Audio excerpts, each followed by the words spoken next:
So another useful knot to know is the clove hitch.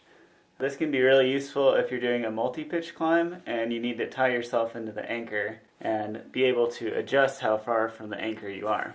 In this case, let's imagine that this is our master point on our anchor, and I'm tied into this end of the rope, and I need to tie myself into the master point. So for the clove hitch, you make a loop, and I always like to stay consistent, so I'll always twist it to the right or clockwise, and then I'll go to the right of our first loop, make another loop, also turning the rope clockwise, and I'll take this loop on the right side and put it behind our first loop so that the two loops overlap like that. Then I can clip it into the carabiner. Make sure to lock the carabiner as usual. And you always want to tighten your knots so they can't slip or come undone.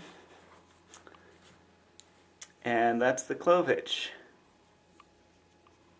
So I'll just show you one more time.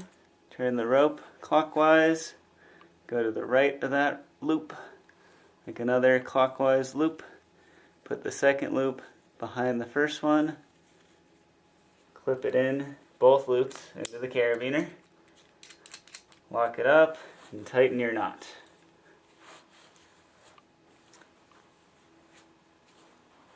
So the nice thing about this knot is that it's adjustable.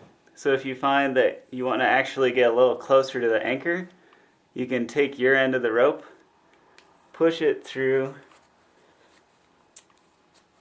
like so, and then pull on the other end, and tighten your knot again, and now you're closer to the anchor. So this can go either direction. All you have to do is start pushing one of the ends of the loop through, and then you can tighten the other end, and it can look kind of messy like this sometimes, so you always want to make sure to tighten it up and make it look good before you put all of your weight on it.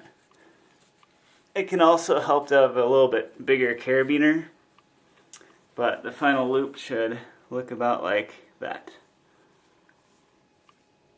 So just as a reminder, simply watching a video about tying knots is not going to be sufficient instruction for tying them yourself in a safe and reliable way. You'll still want to have plenty of practice before you go out and tie them in a real climbing situation, and you'll want to double check your knots with an experienced climber. But I hope this gives you a good start in honing your knot tying skills.